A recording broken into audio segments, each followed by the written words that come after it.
बुढ़ापे में अगर लाचार नहीं रहना चाहते तो जवानी में ये 3 बातें गुप्त रखो। दोस्तों, आज हम जीवन के एक ऐसे कड़वे सच का सामना करने जा रहे हैं जिसे अक्सर हम अपनी जवानी के जोश में पूरी तरह नजरअंदाज कर देते हैं। बुढ़ापे में अगर लाचार नहीं रहना चाहते तो जवानी में ये 3 बातें गुप्त रखो। ये केवल एक शीर्षक नहीं है, बल्कि ये सुखी, सम्मानित और सुरक्षित जीवन का वो आधार है जिस पर आपकी पूरी जिंदगी की इमारत टिकी होती है। हम सब जानते हैं कि जवानी का समय ऐसा होता है जब शरीर में ताकत होती है, मन में उमंग होती है और आंखों में सुनहरे सपने होते हैं। इंसान को लगता है कि ये वक्त हमेशा ऐसा ही बना रहेगा। वो सोचता है कि आज उसके पास जो शक्ति है, जो धन है और जो रिश्ते हैं, वे हमेशा उसका साथ देंगे। लेकिन प्रकृति का नियम कुछ और ही कहता है। जैसे ढलते सूरज के साथ परछाई लंबी होती जाती है, वैसे ही ढलती उम्र के साथ इंसान की समस्याएं भी बड़ी और जटिल होती जाती है अगर उसने सही समय पर सही फैसले नहीं लिए। अक्सर देखा गया है कि जो लोग अपनी जवानी में बहुत खुले विचारों के होते हैं, जो अपनी हर बात, हर योजना और हर कमजोरी दुनिया के सामने रख देते हैं, उनका बुढ़ापा बहुत ही कष्टदायी बीतता है। हमारे समाज में, हमारी संस्कृति में हमेशा से इस बात पर जोर दिया गया है कि कुछ चीजें ऐसी होती हैं जिन्हें पर्दे के पीछे ही रखना चाहिए। लेकिन आज के आधुनिक दौर में, जहां सोशल मीडिया और दिखावे की दुनिया है, हम अपनी निजी जिंदगी को एक खुली किताब बना देते हैं। हमें लगता है कि अपनी बातें साझा करने से मन हल्का होता है या लोग हमारी तारीफ करेंगे, पर हम ये भूल जाते हैं कि दुनिया में हर इंसान हमारा शुभ चिंतक नहीं होता। आपके आसपास ऐसे कई लोग हैं जो सिर्फ मौके की तलाश में हैं। वे आपकी कमजोरी जानने का इंतजार कर रहे हैं ताकि वक्त आने पर वे उसका फायदा उठा सकें। सोचिए उस स्थिति के बारे में जब इंसान का शरीर उसका साथ छोड़ देता है, हाथ पैर कांपने लगते हैं, आंखों की रोशनी धुंधली पड़ जाती है और वो अपनी छोटी छोटी जरूरतों के लिए दूसरों पर निर्भर हो जाता है। उस वक्त अगर उसके पास अपनी सुरक्षा के लिए कुछ गुप्त संसाधन, कुछ छिपी हुई ताकत या कुछ ऐसी बातें न हो जो उसे दूसरों से अलग बनाती है, तो उसकी हालत एक बेबस भिखारी जैसी हो जाती है। ये सुनना शायद आपको कड़वा लगे, लेकिन ये समाज का एक भयानक सत्य है। इज्जत उसी की होती है जिसके पास ताकत होती है, और ताकत हमेशा गोपनीयता में छिपी होती है। जिस तरह एक जादूगर अपना जादू तभी तक दिखा सकता है जब तक उसका राज किसी को पता न हो, उसी तरह इंसान का प्रभाव और उसकी इज्जत भी तभी तक बनी रहती है जब तक उसने अपने जीवन की कुछ महत्वपूर्ण बातें गुप्त रखी हों।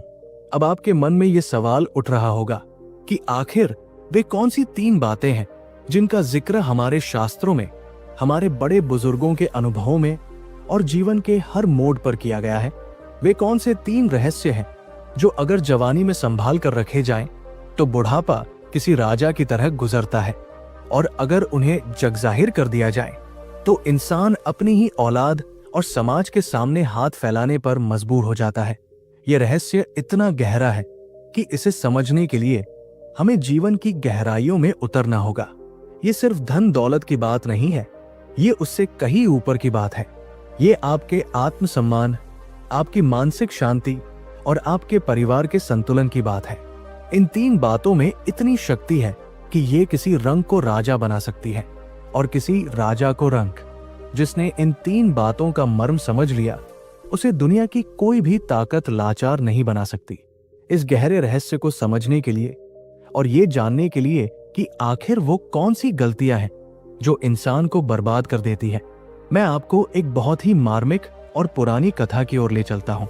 ये कहानी किसी कल्पित दुनिया की नहीं, बल्कि हमारे ही देश के एक ऐसे हिस्से की है जहां परंपराएं और आधुनिकता का संगम हो रहा था।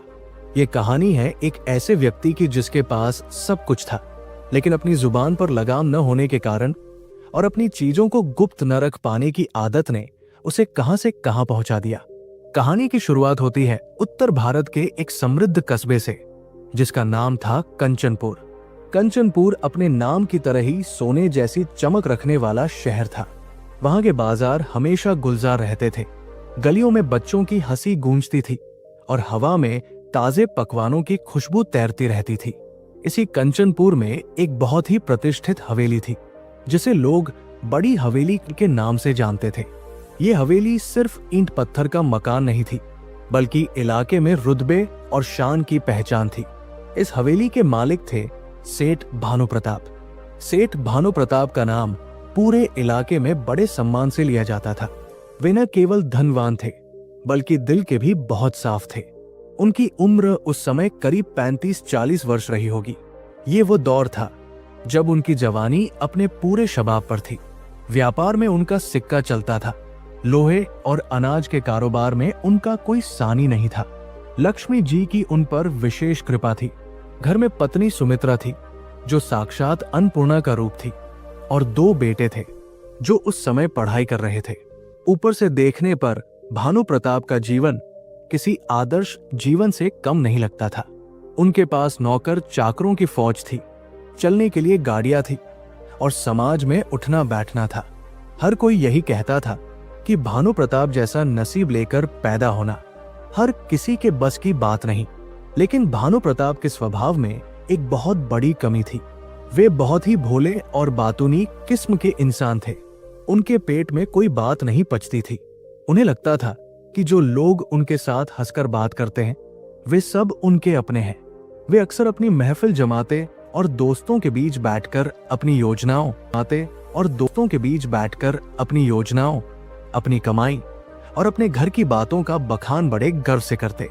उन्हें अपनी पारदर्शिता पर नाज था। वे अक्सर कहा करते थे कि मैं तो खुली किताब हूं, मेरे पास छिपाने के लिए कुछ भी नहीं है। वे नहीं जानते थे कि यही खुली किताब वाली आदत उनके जीवन में कैसा तूफान लाने वाली थी। उस दिन कंचनपुर में मौसम बहुत सुहावना था। शाम का वक्त था और भानु प्रताप अपनी हवेली के बड़े से बरामदे में बैठे हुए थे। उनके सामने उनके कुछ पुराने मित्र और कुछ नए परिचित बैठे थे। चाय नाश्ते का दौर चल रहा था और बातों ही बातों में भानु प्रताप ने अपनी एक बहुत ही महत्वपूर्ण व्यापारिक योजना का जिक्र वहां बैठे लोगों से कर दिया। उन्होंने न केवल योजना बताई, बल्कि ये भी बता दिया कि उन्होंने उस काम के लिए कितना पैसा कहां छिपा कर रखा है और उनकी भविष्य की क्या तैयारियां हैं। सुमित्रा, जो अंदर से सब सुन रही थी, कई बार उन्हें इशारों में टोकने की कोशिश कर चुकी थी। वो जानती थी कि समाज में हर चेहरा वैसा नहीं होता जैसा दिखता है, लेकिन भानु प्रताप अपनी धुन में मगन थे। उन्हें अपनी वाक्पटुता और अपनी सफलता का नशा था। इसी बीच कंचनपुर में एक साधु का आगमन हुआ। ये कोई साधारण साधु नहीं थे। उनका नाम था स्वामी आत्मानंद। वे साल में केवल एक बार ही पहाड़ों से नीचे उतरकर बस्तियों में आते थे।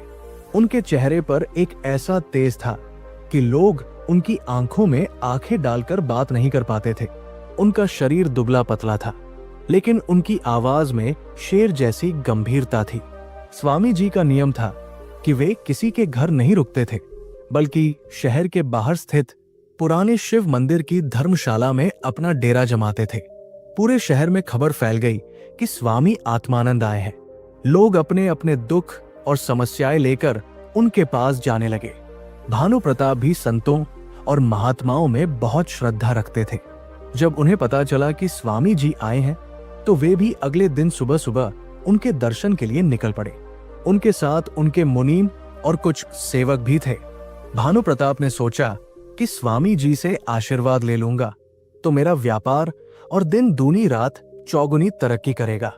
जब भानु प्रताप मंदिर पहुंचे तो वहां पहले से ही भीड़ जमा थी। लोग कतार में लगे थे और स्वामी जी एक पुराने बरगद के पेड़ के नीचे आसन जमाए बैठे थे। भानु प्रताप को देखते ही लोगों ने रास्ता छोड़ दिया, क्योंकि शहर के इतने बड़े सेठ आए थे। भानु प्रताप बड़े गर्व के साथ आगे बढ़े और स्वामी जी के चरणों में एक बड़ी सी फलों की टोकरी और कुछ धन राशि रख दी। स्वामी आत्मानंद ने अपनी आंखें खोली और भानु प्रताप की ओर देखा। उस एक नजर में ही जैसे उन्होंने भानु प्रताप के पूरे व्यक्तित्व को स्कैन कर लिया हो। उन्होंने न तो फलों की टोकरी को छुआ और न ही धन को देखा, बस एक मंद मुस्कान के साथ भानु प्रताप के चेहरे को देखते रहे। भानु प्रताप ने हाथ जोड़कर कहा कि महाराज, मैं इस शहर का एक प्रतिष्ठित व्यापारी हूं।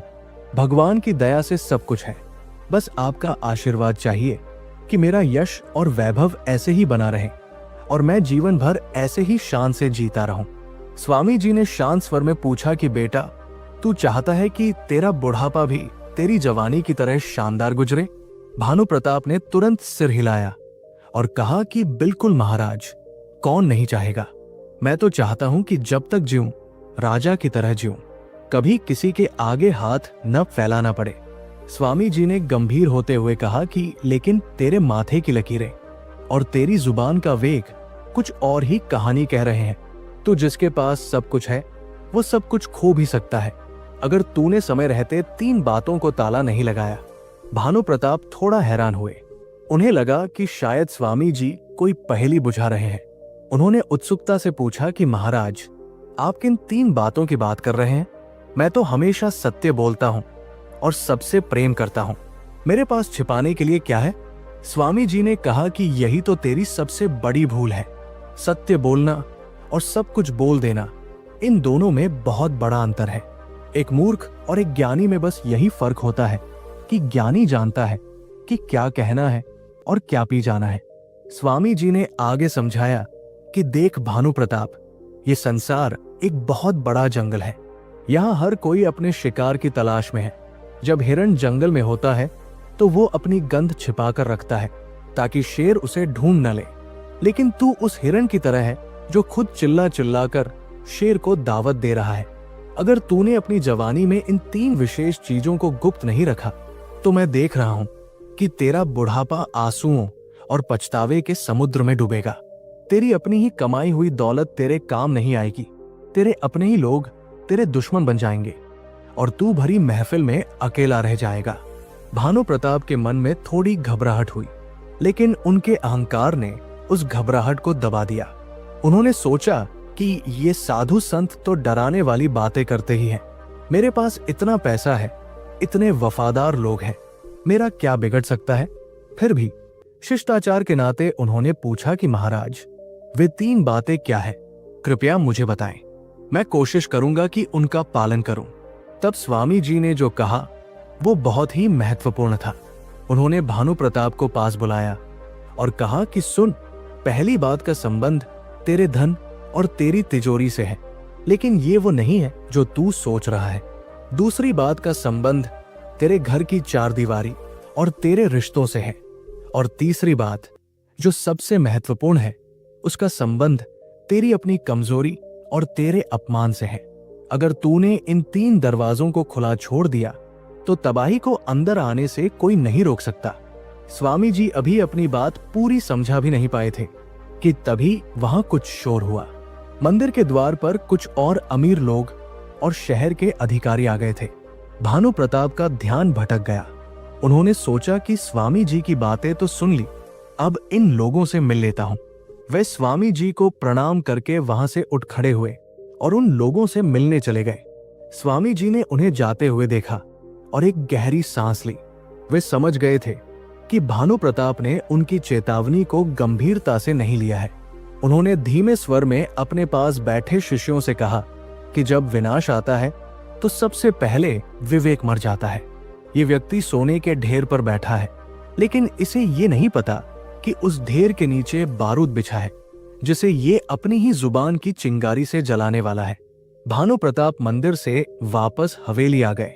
दिन बीतते गए, महीने बीतते गए और साल गुजरने लगे। भानु प्रताप का कारोबार और फैलता गया। उनकी ये आदत कि वे अपनी हर सफलता का ढिंढोरा पीटते थे और बढ़ गई। वे अक्सर पार्टियों में, शादियों में और सभाओं में अपनी कमाई के तरीके, अपने घर के झगड़े और अपनी कमजोरियां मजाक मजाक में लोगों को बता देते थे। उन्हें लगता था कि लोग उनके अपने हैं, लेकिन पीठ पीछे लोग उनका मजाक उड़ाते थे और उनकी कमजोरियों को नोट करते जाते थे। समय का पहिया घुमा और भानु प्रताप के बेटे बड़े हो गए। उनकी शादियां हो गई, घर में बहुएं आ गई। हवेली अब और भी भरी पूरी हो गई थी। भानु प्रताप को लगा कि अब तो जीवन और भी आसान हो जाएगा। लेकिन यहीं से उस श्राप की शुरुआत हुई जिसकी चेतावनी स्वामी आत्मानंद ने सालों पहले दी थी। भानु प्रताप ने अपनी जवानी में जो 3 बातें गुप्त नहीं रखी थी, अब वे बीज बनकर पेड़ बनने लगी थी और उन पर कड़वे फल लगने शुरू हो गए थे। सबसे पहले असर दिखना शुरू हुआ उनके व्यापार पर। भानु प्रताप को आदत थी कि वे अपने व्यापारिक भेद अपने दोस्तों और रिश्तेदारों को बता देते थे। उनका एक दूर का रिश्तेदार था जिसे भानु प्रताप ने अपने सगे भाई की तरह माना था। भानु प्रताप ने उसे अपने व्यापार की वो गुप्त तकनीक और वो नेटवर्क बता दिया था जो उनकी सफलता की रीढ़ थी। उन्हें लगता था कि वो तो अपना ही है, क्या नुकसान करेगा। लेकिन इंसान की नीयत बदलते देर नहीं लगती। उस रिश्तेदार ने भानु प्रताप की दी हुई जानकारी का इस्तेमाल करके धीरे धीरे उनके ग्राहकों को तोड़ना शुरू कर दिया। भानु प्रताप अपनी मस्ती में थे और उधर उनकी जड़ें काटी जा रही थी। बात सिर्फ व्यापार तक सीमित नहीं थी, घर के अंदर भी हालात बदलने लगे थे। भानु प्रताप ने अपनी पत्नी और बच्चों के बीच होने वाली छोटी मोटी नोकझोंक और मनमुटाव को भी कभी गुप्त नहीं रखा था। वे अक्सर बाहर वालों से सलाह लेते थे कि मेरा बेटा ऐसा कर रहा है, मेरी बहू ऐसी है, मुझे क्या करना चाहिए। जिन लोगों से वे सलाह लेते थे उन्होंने ही उन बातों को नमक मिर्च लगाकर पूरे शहर में फैला दिया। इससे उनके बेटों और बहुओं के मन में अपने पिता के प्रति सम्मान कम होने लगा। उन्हें लगने लगा कि पिताजी तो घर की इज्जत को बाहर उछालते हैं। धीरे धीरे बेटों ने पिता से बातें साझा करना बंद कर दिया और घर में एक अदृश्य दीवार खड़ी हो गई। कहानी में एक नया मोड़ तब आया जब भानु प्रताप 60 वर्ष के हो गए। अब शरीर थोड़ा ढलने लगा था। वे व्यापार से थोड़ा पीछे हटने का सोच रहे थे और सारी जिम्मेदारी बेटों को सौंपना चाहते थे। इसी दौरान देश में मंदी का एक दौर आया। व्यापार में भारी घाटा हुआ। ये वो समय था जब भानु प्रताप को अपने उन गुप्त संसाधनों की जरूरत थी जो हर समझदार व्यक्ति बुरे वक्त के लिए बचा कर रखता है और किसी को नहीं बताता। लेकिन भानु प्रताप तो खुली किताब थे। उन्होंने जो कुछ भी जमा किया था वो सबको पता था, उनके बेटों को, उनके मुनीम को और यहां तक कि उनके लेनदारों को भी पता था कि सेठ जी के पास कितना और कहां है। जैसे ही घाटे की खबर फैली, लेनदार हवेली के दरवाजे पर आ धमके। चूंकि सबको उनकी संपत्ति का सटीक अनुमान था, इसलिए कोई भी रियायत देने को तैयार नहीं था। बेटों ने भी हाथ खड़े कर दिए। उन्होंने कहा कि पिताजी, आपने ही तो सब कुछ संभाला था, अब आप ही निपटिए। भानु प्रताप हैरान रह गए। जिन बेटों के लिए उन्होंने अपनी जवानी खपा दी, आज वे उनसे नजरें चुरा रहे थे। और वो रिश्तेदार जिसे उन्होंने अपने व्यापार के राज बताए थे, आज शहर का नया सेठ बन बैठा था और भानु प्रताप की हवेली को खरीदने का प्रस्ताव भेज रहा था। ये वो पल था जब भानु प्रताप को बरगद के पेड़ के नीचे बैठे उस स्वामी की याद आई। उनकी आंखों के सामने वो दृश्य घूम गया जब स्वामी जी ने कहा था कि अगर तूने 3 बातें गुप्त नहीं रखी तो तेरा बुढ़ापा आंसुओं में डूबेगा। आज वो भविष्यवाणी सच होती दिख रही थी, लेकिन अभी तो ये सिर्फ शुरुआत थी। असली पतन तो अभी बाकी था। भानु प्रताप ने अभी भी पूरी तरह से हार नहीं मानी थी। उन्हें लगा कि उनके पास अभी भी कुछ ऐसा है जिससे वे वापसी कर सकते हैं। लेकिन वे ये भूल रहे थे कि उन्होंने अपनी जवानी में जो तीसरी सबसे बड़ी गलती की थी, वो अब उनके सामने एक विकराल रूप लेकर आने वाली थी। एक रात भानु प्रताप अपनी हवेली के उसी बरामदे में अकेले बैठे थे जहां वे कभी महफिलें जमाया करते थे। आज वहां सन्नाटा था। बिजली का बिल न भरने के कारण हवेली के आधे हिस्से में अंधेरा था। तभी उनका पुराना वफादार नौकर रामू उनके पास आया। रामू की आंखों में आंसू थे। उसने कहा कि मालिक, मुझे माफ कर दीजिए, मैं अब और यहाँ काम नहीं कर सकता, मुझे मेरा हिसाब दे दीजिए। भानु प्रताप ने कांपते हाथों से अपनी जेब टटोली, लेकिन वहां कुछ नहीं था। जिस हाथ ने हजारों को दान दिया था, आज वो अपने ही नौकर का हिसाब करने में असमर्थ था। रामू काका के जाने के बाद भानु प्रताप उस अंधेरे बरामदे में अकेले रह गए। जिस हवेली में कभी दिन रात चहल पहल रहती थी, आज वहां की खामोशी उन्हें काटने को दौड़ रही थी। रामू सिर्फ एक नौकर नहीं था, वो उस बीते हुए सुनहरे वक्त का आखिरी गवाह था जब भानु प्रताप की तूती बोलती थी। उसके जाने के बाद भानु प्रताप को पहली बार अपनी लाचारी का असली एहसास हुआ। उनकी आंखों के सामने से जवानी का वो नशा उतर चुका था और अब सामने था बुढ़ापे का कड़वा सच। उस रात उन्हें नींद नहीं आई। वे अपनी पुरानी आराम कुर्सी पर लेटे लेटे छत को घूरते रहे और स्वामी आत्मानंद की उन बातों को याद करने लगे जिन्हें उन्होंने हंसी में उड़ा दिया था। स्वामी जी ने कहा था कि पहली बात जो गुप्त रखनी चाहिए वो है अपनी दौलत का असली ब्यौरा और अपनी कमाई का गुप्त जरिया। भानु प्रताप को याद आया कि उन्होंने ये गलती कैसे की थी। जब उनका व्यापार चरम पर था तो उन्हें अपनी सफलता का प्रदर्शन करने में बड़ा मजा आता था। वे अक्सर अपने दोस्तों और रिश्तेदारों को बता देते थे कि उन्होंने किस व्यापार में कितना पैसा लगाया है, उनका मुनाफा कितना हो रहा है और उन्होंने बुरे वक्त के लिए पैसा कहां जमा कर रखा है। उनका एक बहुत ही करीबी मित्र था जिसका नाम था सोहनलाल। भानु प्रताप सोहनलाल पर आंख बंद करके भरोसा करते थे। एक बार बातों ही बातों में भानु प्रताप ने सोहनलाल को बता दिया था कि उन्होंने शहर के बाहर वाली जमीन के कागज और कुछ नकद रकम जो उन्होंने आपातकाल के लिए बचाई थी अपनी दुकान की पुरानी तिजोरी के एक गुप्त खाने में रखी है। भानु प्रताप को लगा था कि सोहनलाल तो भाई जैसा है, वो क्या नुकसान पहुंचाएगा। लेकिन जब व्यापार में मंदी आई और भानु प्रताप को पैसों की सख्त जरूरत पड़ी तो वे उसी गुप्त तिजोरी के भरोसे बैठे थे। वे निश्चिंत थे कि वहां रखा पैसा और जमीन के कागज उन्हें इस संकट से निकाल लेंगे। लेकिन जब वे दुकान पहुंचे और वो गुप्त खाना खोला तो उनके पैरों तले जमीन खिसक गई। वो खाना खाली था, वहां न तो पैसे थे और न ही कागज। बाद में पता चला कि सोहनलाल ने उनकी गैरमौजूदगी में उनकी ही बताई हुई जानकारी का इस्तेमाल करके उनके मुनीम को अपनी बातों में फंसाकर वो सब कुछ वहां से निकाल लिया था। चूंकि भानु प्रताप ने वो पैसा और कागज कानूनी लिखा पढ़ी से हटकर गुप्त रूप से रखे थे, इसलिए वे पुलिस के पास भी नहीं जा सकते थे। सोहनलाल ने उनकी इस कमजोरी का फायदा उठाया। अगर भानु प्रताप ने अपनी उस गुप्त पूंजी का राज अपने तक ही रखा होता तो आज वे सड़क पर नहीं आते। आज सोहनलाल शहर का नया रईस था और भानु प्रताप पाई पाई को मोहताज। स्वामी जी की चेतावनी सही साबित हुई थी।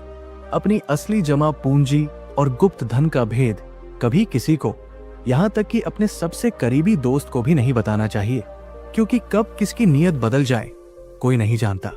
भानु प्रताप की सोच की सुई अब दूसरी गलती की तरफ घूमी। स्वामी जी ने कहा था कि दूसरी बात जो हमेशा गुप्त रखनी चाहिए वो है अपने घर के झगड़े और परिवार की कमियां। भानु प्रताप ने इस मामले में तो और भी बड़ी भूल की थी।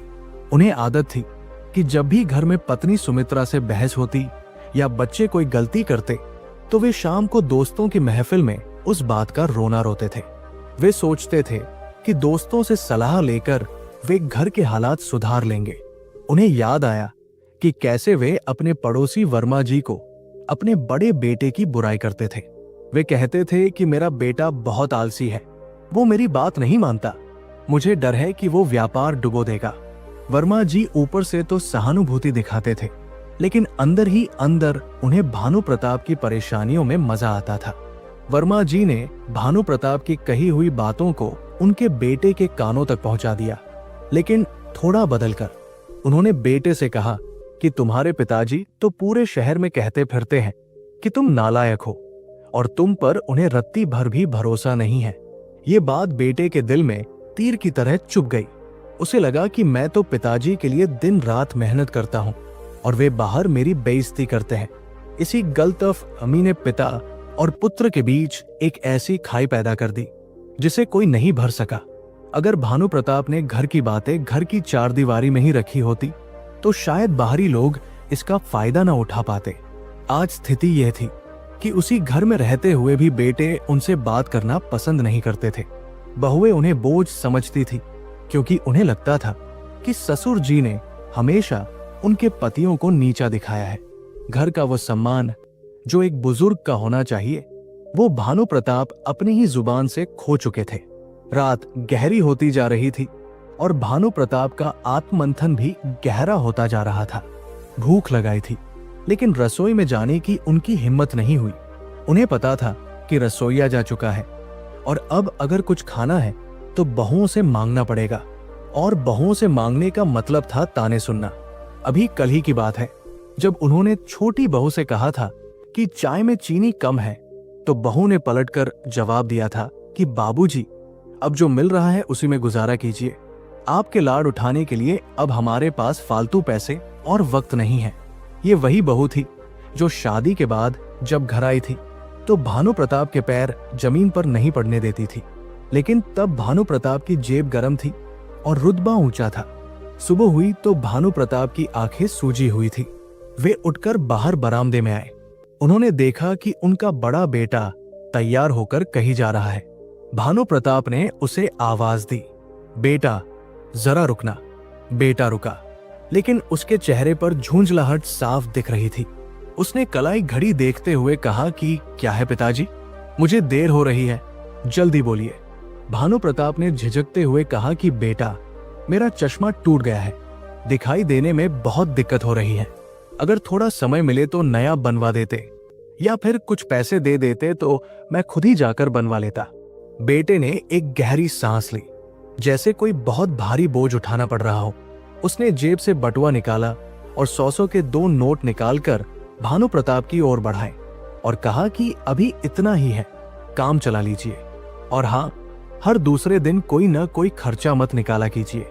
अब हमारी हालत वो नहीं है जो पहले हुआ करती थी। हम भी बड़ी मुश्किल से घर चला रहे हैं। भानु प्रताप ने कांपते हाथों से वे 200 रुपए पकड़े। ये वही हाथ थे जो कभी इस बेटे को हजारों रुपए पॉकेट मनी दिया करते थे और कभी हिसाब नहीं मांगते थे। आज 200 रुपए लेते हुए उन्हें ऐसा लगा जैसे वे भीख मांग रहे हों। बेटा बिना पीछे मुड़े चला गया। भानु प्रताप वहीं खड़े रह गए। उनकी आंखों से आंसू छलक पड़े। ये केवल पैसे की बात नहीं थी, ये उस सम्मान की बात थी जो अब पूरी तरह मिट्टी में मिल चुका था। उन्होंने सोचा कि काश उन्होंने अपनी जवानी में तीसरी बात भी मान ली होती। स्वामी जी ने तीसरी बात कही थी, अपना अपमान और अपनी कमजोरी कभी किसी को मत बताना। भानु प्रताप ने जीवन भर अपनी हर कमजोरी का भी प्रदर्शन किया था। जब उन्हें कोई बीमारी होती तो वे सबको बताते। जब कोई उनका अपमान करता तो वे सहानुभूति पाने के लिए लोगों को किस्से सुनाते। इससे लोगों की नजरों में उनकी छवि एक कमजोर और बेचारे इंसान की बन गई थी। और दुनिया का नियम है कि कमजोर को हर कोई दबाता है। दोपहर का वक्त था। भानु प्रताप घर के बाहर चबूतरे पर बैठे थे। तभी उनके पुराने मुनीम, जो अब सोहनलाल के यहाँ काम करते थे, वहां से गुजरे। मुनीम ने भानु प्रताप को देखा। पहले वो मुनीम भानु प्रताप को देखते ही झुककर प्रणाम करता था, लेकिन आज उसने भानु प्रताप को देखकर अपना मुंह दूसरी तरफ फेर लिया और ऐसे निकल गया जैसे उन्हें जानता ही ना हो। ये भानु प्रताप के लिए किसी तमाचे से कम नहीं था, लेकिन वे कुछ कह नहीं सकते थे। उन्होंने अपनी गरिमा खुद ही गिरा दी थी। शाम होते होते भानु प्रताप को एहसास हो गया कि अब इस घर में उनका रहना मुश्किल होता जा रहा है। वे अपने ही बनाए हुए महल में एक कैदी बनकर रह गए थे। न तो उनके पास धन था, न परिवार का साथ, और न ही समाज में इज्जत, और सबसे बड़ी बात, उनके पास कोई गुप्त शक्ति नहीं बची थी। उन्होंने अपने जीवन के सारे पत्ते खोल दिए थे और अब उनके पास खेलने के लिए कोई चाल बाकी नहीं थी। तभी उनके मन में एक विचार आया, क्या अब भी कुछ हो सकता है? क्या अभी इस बिगड़ी हुई बाजी को पलटा जा सकता है? स्वामी आत्मानंद ने कहा था कि बुढ़ापे में लाचार नहीं रहना चाहते तो जवानी में ये बातें गुप्त रखो। जवानी तो बीत गई, गलतियां हो गई, लेकिन क्या इस नरक से निकलने का कोई रास्ता बचा है, या फिर शेष जीवन यूं ही घुट घुट कर मरना होगा? भानु प्रताप को लगा कि उन्हें एक बार फिर उसी स्थान पर जाना चाहिए जहां उन्हें वह चेतावनी मिली थी। शायद उस बरगद के पेड़ के नीचे कोई और रास्ता मिल जाए। शायद स्वामी जी न हो, लेकिन उस स्थान की शांति उन्हें कोई दिशा दे सके। अगले दिन सुबह जब घर के बाकी लोग सो रहे थे, भानु प्रताप ने अपनी लाठी उठाई। उन्होंने फटे पुराने कपड़े पहने हुए थे। जेब में वही बेटे के दिए हुए 200 रुपए थे। उन्होंने एक बार मुड़कर अपनी भव्य हवेली को देखा, वही हवेली जिसे बनाने में उन्होंने अपनी पूरी जवानी लगा दी थी। आज वो उन्हें काटने को दौड़ रही थी। वे चुपचाप घर से निकल पड़े उस पुराने शिव मंदिर की ओर। उनके कदम लड़खड़ा रहे थे, लेकिन मन में एक अजीब सी दृढ़ता थी। उन्हें अपने सवालों के जवाब चाहिए थे। उन्हें जानना था कि आखिर इंसान अपनी ही औलाद का दुश्मन कैसे बन जाता है? आखिर क्यों अपना ही खून पानी हो जाता है? रास्ते में उन्हें कई लोग मिले जो उन्हें पहचानते थे। कुछ ने उन्हें देखकर अनदेखा कर दिया, कुछ ने आपस में कानाफूसी की। देखो, ये वही सेठ भानु प्रताप है जो कभी शेर की तरह दहाड़ते थे, आज कैसी हालत हो गई है। भानु प्रताप ने सर झुका लिया और चलते रहे। लोगों की बातें उनके कानों में पिघले हुए शीशे की तरह पड़ रही थी। ये वही समाज था जिसे भानु प्रताप ने अपनी दानवीरता के किस्से सुनाए थे, अपनी कमजोरियां बताई थी। आज वही समाज उनका तमाशा देख रहा था। मंदिर की सीढ़ियां चढ़ते हुए उनकी सांस फूलने लगी। वे थककर एक सीढ़ी पर बैठ गए। तभी उनकी नजर एक बूढ़े भिखारी पर पड़ी जो मंदिर के द्वार पर बैठा था।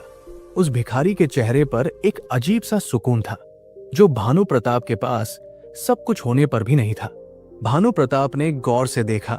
वो भिखारी कोई और नहीं बल्कि उनके पुराने समय का एक प्रतिस्पर्धी व्यापारी था जो कभी बर्बाद हो गया था। लेकिन आज वो भिखारी भानु प्रताप से ज्यादा शांत दिख रहा था। भानु प्रताप उसके पास गए और पूछा कि भाई, तुम तो सब कुछ खो चुके हो, फिर भी तुम्हारे चेहरे पर ये शांति कैसे है? मैं तो अपने घर में होकर भी बेघर महसूस कर रहा हूं। उस बूढ़े भिखारी ने भानु प्रताप को पहचाना और मुस्कुराते हुए एक ऐसी बात कही जिसने भानु प्रताप के दिमाग के बंद दरवाजे खटखटा दिए। भिखारी ने कहा, सेठ जी, मैंने सब कुछ खो दिया, लेकिन मैंने अपनी उम्मीद और अपना ईश्वर से रिश्ता किसी के सामने जग जाहिर नहीं किया। मेरी शांति मेरे अंदर है, वो किसी तिजोरी या बेटे की मोहताज नहीं है।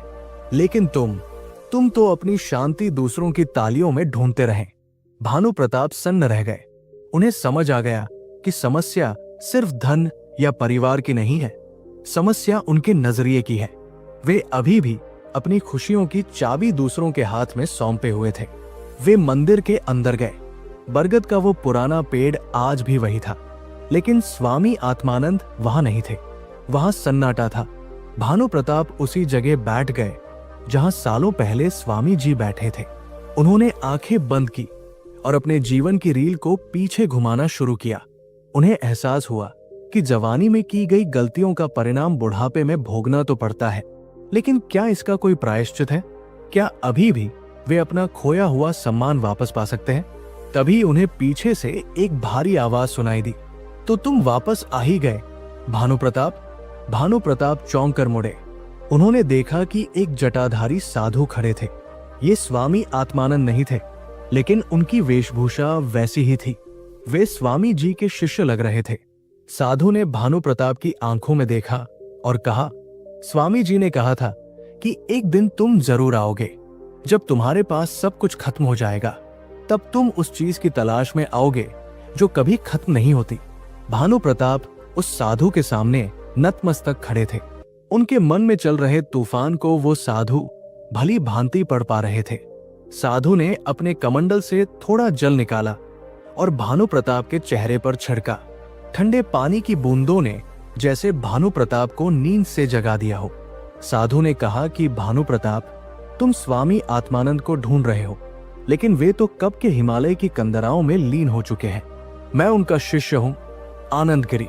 स्वामी जी जाते समय तुम्हारे बारे में एक बात कह गए थे। वे जानते थे कि तुम्हारा स्वभाव तुम्हें एक दिन इस मोड़ पर ले आएगा।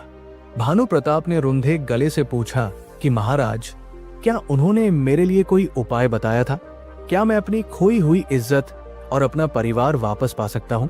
आनंद गिरी ने गंभीरता से कहा कि जो पानी बह चुका है उसे वापस नहीं लाया जा सकता, लेकिन नए पानी को रास्ता जरूर दिया जा सकता है।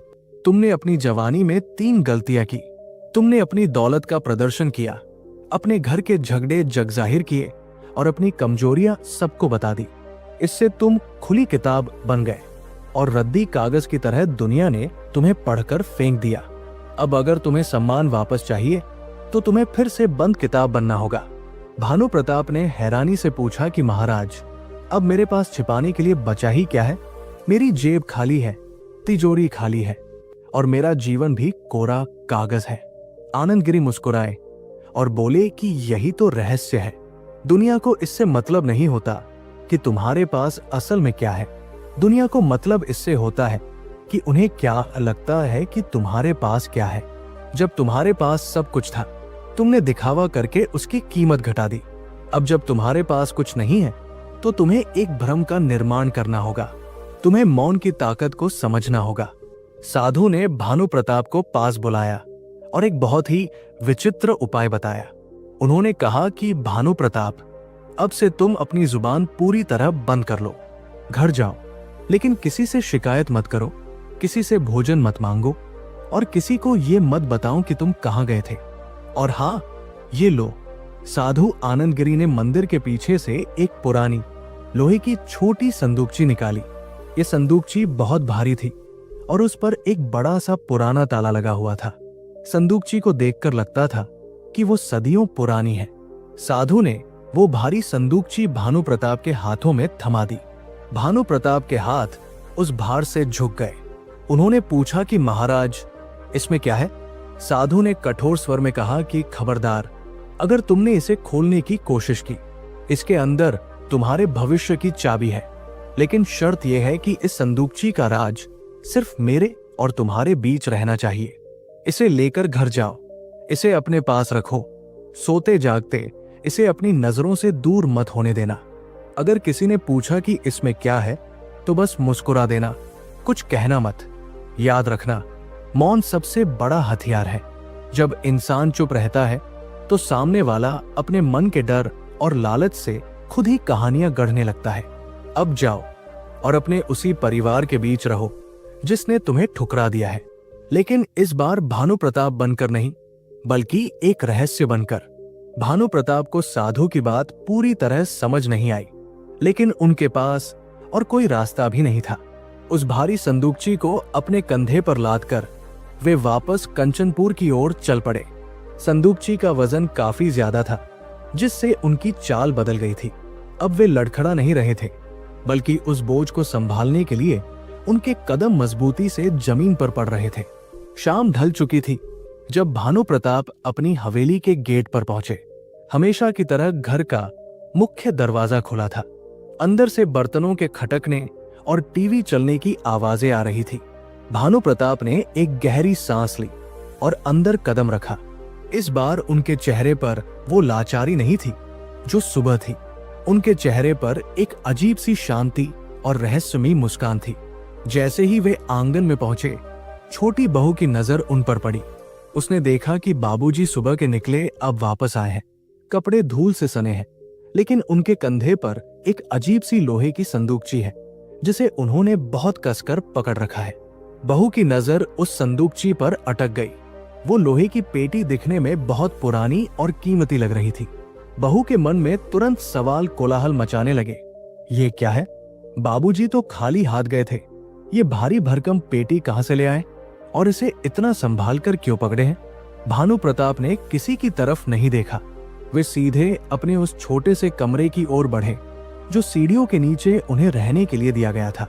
उन्होंने कमरे में जाकर सबसे पहले उस संदूकची को अपने बिस्तर के सिरहाने रखा। फिर उन्होंने अपनी पुरानी धोती से उसे साफ किया, जैसे वो कोई बहुत पवित्र वस्तु हो।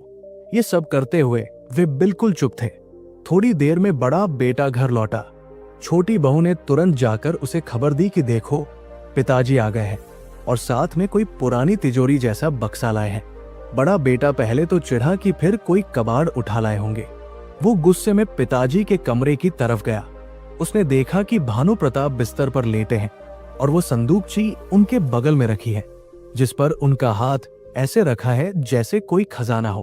बेटे ने कड़े स्वर में पूछा कि पिताजी सुबह से कहाँ गायब थे और ये लोहे का कबाड़ कहाँ से उठा लाए? भानु प्रताप ने आंखें खोली। उनकी आंखों में आज वो डर नहीं था जो कल तक था। उन्होंने बेटे को देखा, फिर संदूकची पर हाथ फेरा और एक हल्की सी मुस्कान के साथ अपना मुंह दूसरी तरफ फेर लिया। उन्होंने एक शब्द भी नहीं कहा। बेटे को ये चुप्पी अजीब लगी। हमेशा तो पिताजी अपनी सफाई देने लगते थे, गिड़गिड़ाने लगते थे। आज ये तेवर कैसे बदल गए? उसने फिर पूछा कि मैं कुछ पूछ रहा हूं, इसमें क्या है? भानु प्रताप ने फिर वही किया। वे उठे, मटके से पानी पिया और बेटे की आंखों में आंखें डालकर बहुत धीमे और भारी स्वर में बोले, समय आने पर सबको सब पता चल जाएगा। अभी मेरा आराम करने का समय है।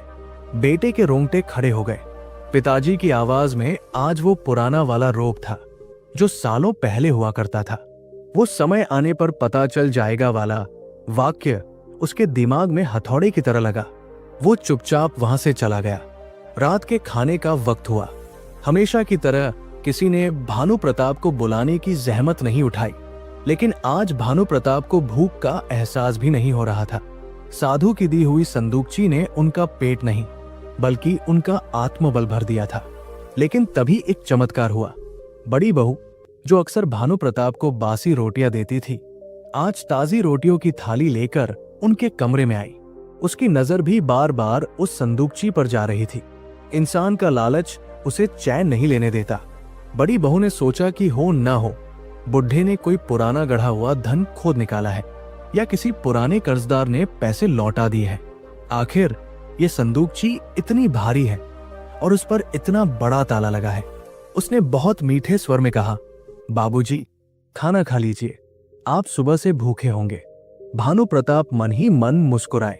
साधु की बात सच साबित हो रही थी। मौन और रहस्य ने अपना काम शुरू कर दिया था। उन्होंने थाली की ओर देखा, फिर बहू की ओर देखा और इशारे से थाली रखने को कहा। उन्होंने मुंह से एक शब्द नहीं निकाला, न धन्यवाद दिया, न शिकायत की कि सब्जी में नमक कम है या ज्यादा। इस चुप्पी ने बहू को और ज्यादा बेचैन कर दिया। वो कमरे से बाहर निकली और सीधे अपनी देवरानी के पास गई। दोनों के बीच फुसफुसाहट शुरू हो गई। जरूर कुछ बड़ी बात है।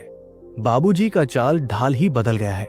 कहीं ऐसा तो नहीं कि उनके पास सच में कोई गुप्त खजाना था जो उन्होंने अब तक छिपा कर रखा था। अगले 2-3 दिनों में घर का माहौल पूरी तरह बदलने लगा। भानु प्रताप अब घर के किसी काम में दखल नहीं देते थे। वे ज्यादातर समय अपने कमरे में उस संदूकची के पास बैठे रहते या फिर शाम को उसे ताले में एक बार चेक करते और फिर निश्चिंत होकर बैठ जाते। उन्होंने घर वालों से पैसे मांगना बंद कर दिया था। अब वे फटे कुर्ते की जगह अपनी पुरानी संदूक, जो पहले से उनके पास थी, से निकालकर धुले हुए साफ कपड़े पहनने लगे थे। उनकी दाढ़ी बनी रहती थी। ये बदलाव देख देखकर बेटों की धड़कनें बढ़ रही थी। एक रात दोनों बेटे छत पर बैठकर शराब पी रहे थे। छोटे बेटे ने कहा, भैया, मुझे तो लगता है हम पिताजी को पहचानने में चूक गए।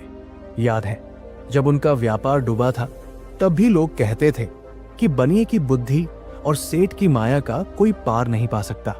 हो सकता है उन्होंने अपने बुरे वक्त के लिए कुछ सोना चांदी कहीं गाड़ रखा हो, जिसे अब वे वापस ले आए हैं।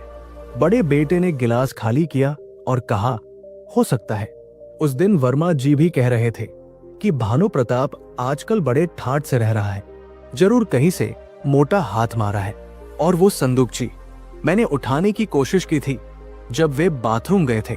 बहुत भारी है, हिलती भी नहीं। जरूर उसमें सोने के सिक्के या ईंटें होंगी। अगर ऐसा है तो हमें पिताजी को खुश रखना पड़ेगा, वरना बुढ़ापे में वो सारी दौलत किसी मंदिर या ट्रस्ट को दान कर देंगे। यही वो लालच था जिसने रिश्तों के समीकरण बदल दिए। जो बेटे कल तक पिता को बोझ समझते थे, अब उन्हें पिता में एक निवेश दिखने लगा था। ये प्रेम नहीं था, ये शुद्ध व्यापार था। लेकिन भानु प्रताप अब इन सब से ऊपर उठ चुके थे। वे देख रहे थे कि कैसे उनकी बहुएं अब सुबह शाम उनकी आरती उतारने लगी थी। उनके कपड़े समय पर धुलने लगे थे। खाने में अब घी और दूध की मात्रा बढ़ गई थी। लेकिन भानु प्रताप ने अपनी जुबान का ताला नहीं खोला।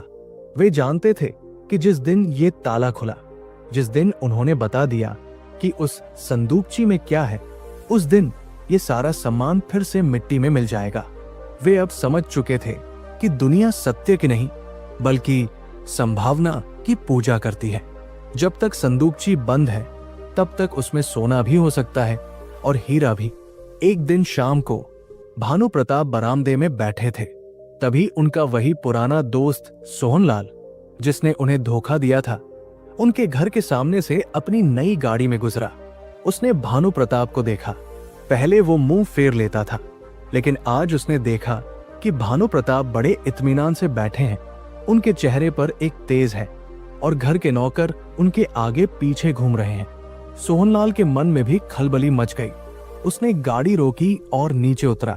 सोहनलाल मुस्कुराते हुए आया और बोला, अरे भानु प्रताप भाई, बहुत दिनों बाद दिखे, कैसे हो, क्या हाल चाल है। भानु प्रताप ने उसे देखा। पुरानी यादें ताजा हो गई कि कैसे इस आदमी ने उनकी गुप्त बातें जानकर उन्हें बर्बाद किया था। लेकिन आज भानु प्रताप ने कोई शिकायत नहीं की। उन्होंने बस एक रहस्यमयी मुस्कान दी और कहा, सब समय का खेल है सोहनलाल। जो गया वो अपना नहीं था, जो पास है वो किसी को दिखता नहीं। ये पहेली सोहनलाल के दिमाग में घूम गई। उसकी नजर भी अंदर कमरे में रखी उस संदूकची पर पड़ी जो आंशिक रूप से दरवाजे से दिख रही थी। सोहनलाल व्यापारिक बुद्धि का आदमी था। उसने सोचा कि भानु प्रताप जैसा पुराना खिलाड़ी इतनी आसानी से हार नहीं मान सकता। जरूर इसके पास कोई गुप्त धन था जो अब इसने निकाला है। सोहनलाल का व्यवहार तुरंत बदल गया। वो भी अब भानु प्रताप को सम्मान देने लगा। धीरे धीरे पूरा कंचनपुर इस बात से कानाफूसी करने लगा कि सेठ भानु प्रताप की पुरानी रईसी वापस आ गई है। किसी को असलियत नहीं पता थी, लेकिन कहानियां सब गढ़ रहे थे। कोई कहता कि उन्हें पुश्तैनी खजाना मिला है, कोई कहता कि लॉटरी लगी है। भानु प्रताप ने किसी बात का खंडन नहीं किया, वे बस मौन रहे। लेकिन इस खेल में एक खतरा था। वो संदूकची जो अब भानु प्रताप की ताकत बन गई थी, वही उनकी जान की मुसीबत भी बन सकती थी। घर में लालच बढ़ रहा था और लालच इंसान को अंधा कर देता है। एक रात भानु प्रताप को नींद में खटका सुनाई दिया। उन्होंने अपनी आंखें नहीं खोली, बस अपनी सांसों की गति को सामान्य बनाए रखा। उन्होंने महसूस किया कि कोई उनके कमरे में दाखिल हुआ है और दबे पांव उनकी खाट के पास आ रहा है। अंधेरे में एक परछाई उस लोहे की संदूकची की ओर झुकी। भानु प्रताप का दिल जोर से धड़कने लगा। उन्हें पता था कि अगर आज ये संदूकची खुल गई तो उनका सारा खेल खत्म हो जाएगा। वह ब्रह्मास्त्र जो साधु ने उन्हें दिया था वो बेकार हो जाएगा। परछाई ने संदूकची के ताले को टटोला। भानु प्रताप ने पहचान लिया, ये उनका छोटा बेटा था। वो चाबियों का एक गुच्छा लेकर आया था और ताले में चाबी लगाने की कोशिश कर रहा था। कमरे में गहरा सन्नाटा था, जिसे केवल दीवार पर टंगी घड़ी की टिक टिक तोड़ रही थी। भानु प्रताप का छोटा बेटा हाथ में चाबियों का गुच्छा लिए उस लोहे की संदूकची के ताले से जूझ रहा था। उसके माथे पर पसीना था और हाथ कांप रहे थे। लालच उसे यहां तक खींच लाया था, लेकिन पकड़े जाने का डर उसके दिल को हथौड़े की तरह पीट रहा था। भानु प्रताप जगे हुए थे। वे अपनी बंद पलकों के पीछे से सब कुछ महसूस कर रहे थे। उन्हें अपने बेटे पर गुस्सा नहीं आया, बल्कि तरस आया। ये वही बेटा था जिसे उन्होंने उंगली पकड़कर चलना सिखाया था, और आज वो चोर बनकर अपने ही पिता की काल्पनिक दौलत चुराने आया था। जैसे ही बेटे ने ताले में एक और चाबी फंसाने की कोशिश की, लोहे की हल्की सी खनक हुई। इसी पल भानु प्रताप ने जानबूझकर जोर से खांसा और करवट बदली। खांसने की आवाज सन्नाटे में किसी धमाके जैसी लगी। बेटा बुरी तरह घबरा गया। उसके हाथ से चाबियों का गुच्छा छूटकर जमीन पर गिरते गिरते बचा। वो हड़बड़ाकर पीछे हटा और अंधेरे में ही दीवार से सट गया। अपनी सांसें रोके खड़ा रहा। भानु प्रताप ने धीरे से अपनी आंखें खोली और अंधेरे में उस दिशा में देखा जहां उनका बेटा छिपा था। उन्होंने भारी और गंभीर आवाज में पूछा, कौन है वहां? क्या कोई चूहा घुस आया है? बेटे की घिघी बंद गई।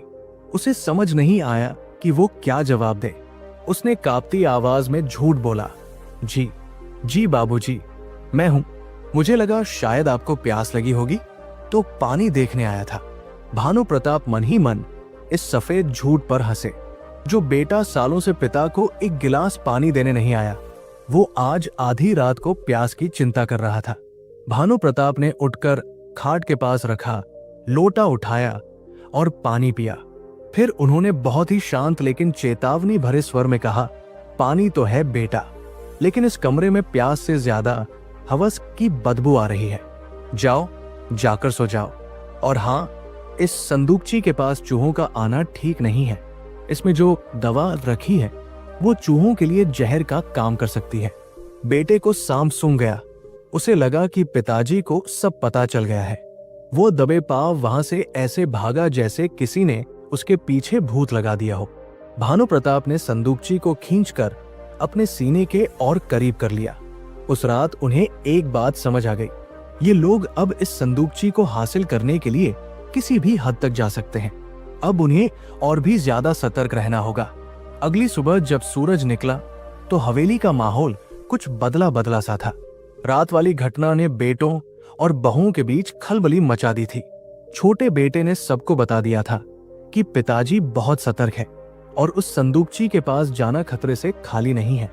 अब उन्होंने अपनी रणनीति बदल ली थी। उन्होंने सोचा कि चोरी करने से काम नहीं बनेगा, अब सेवा का नाटक करना पड़ेगा। घी जब सीधी उंगली से न निकले और टेढ़ी उंगली से भी न निकले तो डब्बा ही गर्म करना पड़ता है, यानी पिताजी का दिल पिघलाना होगा। भानु प्रताप जब सोकर उठे तो देखा कि बड़ी बहू उनके लिए नीम का दातुन और गर्म पानी लेकर खड़ी थी। छोटी बहू उनके कमरे की सफाई कर रही थी। बड़ा बेटा, जो कभी अखबार भी खुद नहीं उठाता था, आज भानु प्रताप के पैरों में तेल की मालिश करने के लिए तेल की कटोरी लिए बैठा था। ये दृश्य देखकर भानु प्रताप को हंसी भी आई और घिन भी। ये प्रेम नहीं था, ये शुद्ध व्यापार था। वे लोग पिता की सेवा नहीं कर रहे थे, वे उस लोहे की संदूकची की पूजा कर रहे थे। भानु प्रताप ने भी अब इस नाटक में मुख्य अभिनेता की भूमिका निभाने का फैसला कर लिया था। उन्होंने बड़े बेटे से मालिश करवाते हुए कहा, बेटा, बुढ़ापा बहुत खराब चीज है, शरीर साथ छोड़ देता है, पर सुख इस बात का है कि मेरी औलाद श्रवण कुमार जैसी है।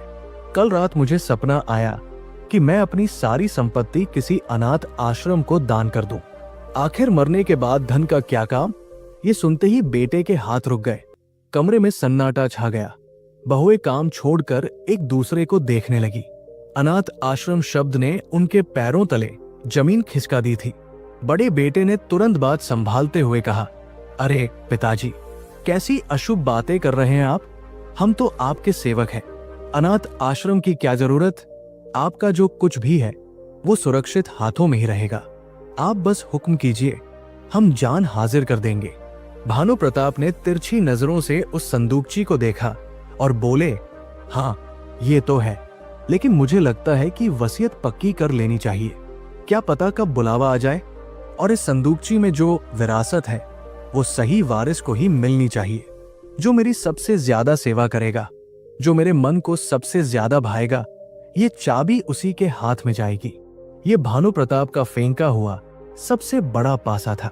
उन्होंने परिवार के बीच प्रतिस्पर्धा यानी कंपटीशन की आग लगा दी थी। अब दोनों बेटे और दोनों बहुएं एक दूसरे को पछाड़ने में लग गए।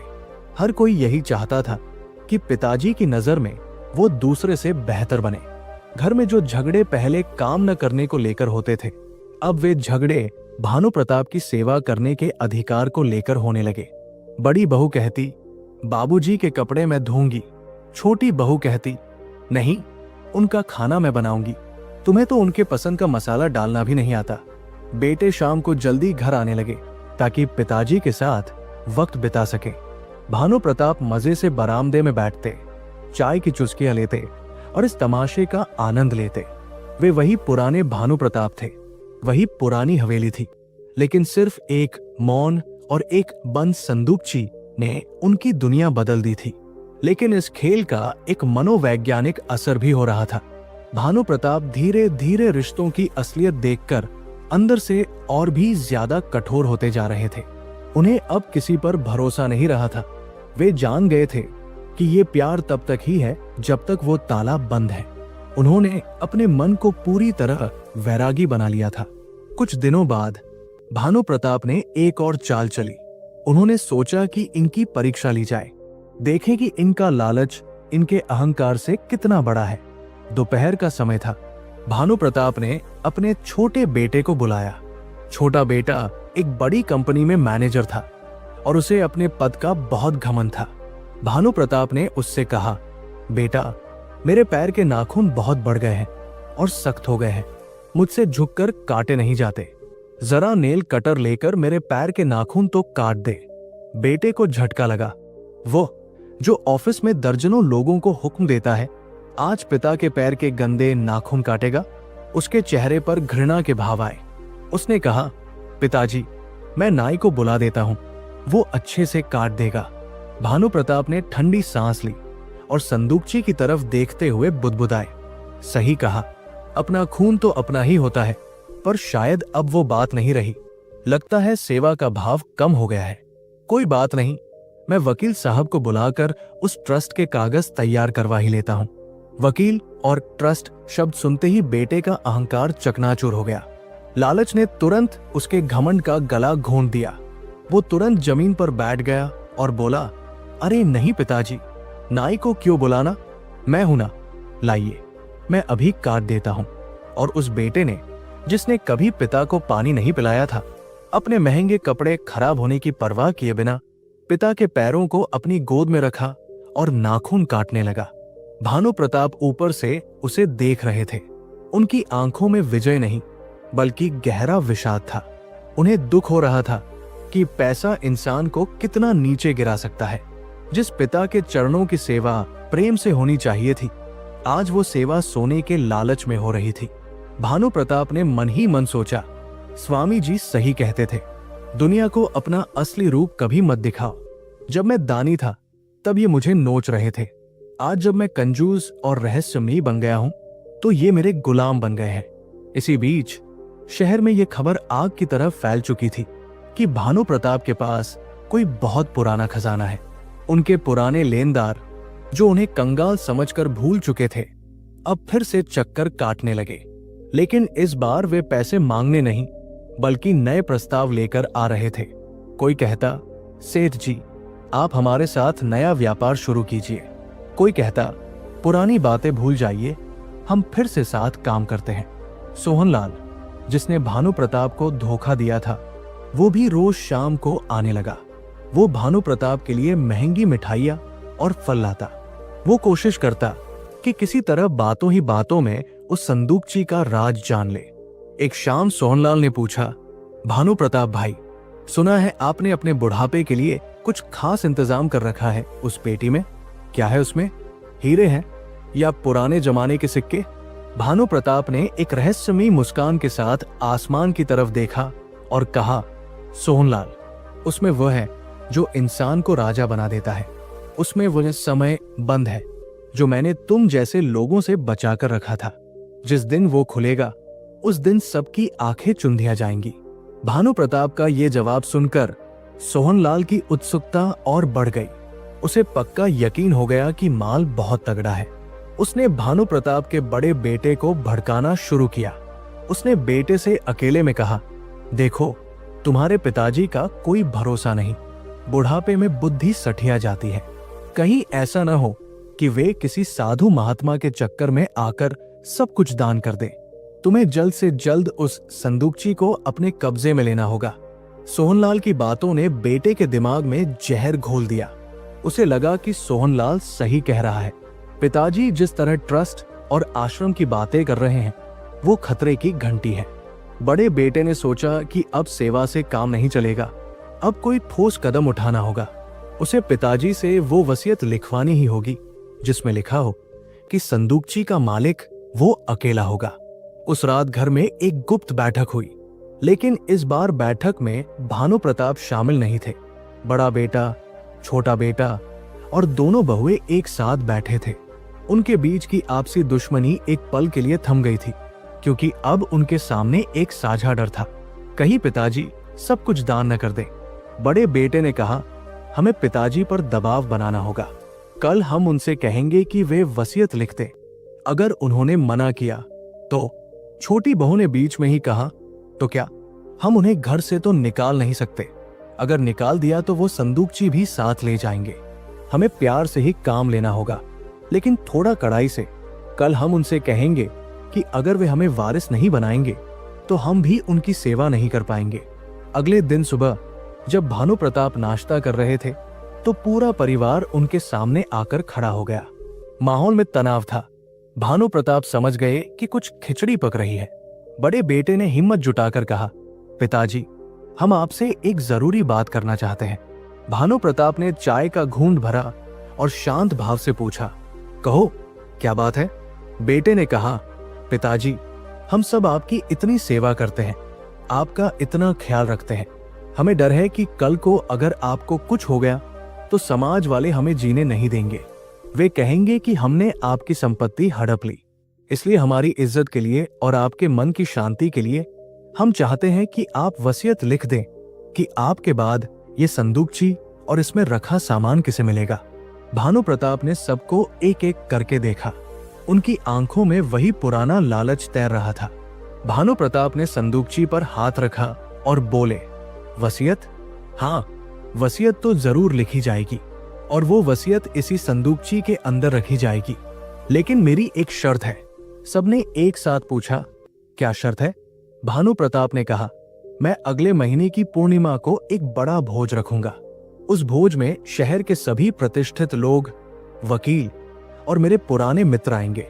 उसी भरी सभा में सबके सामने मैं इस संदूकची को खोलूंगा।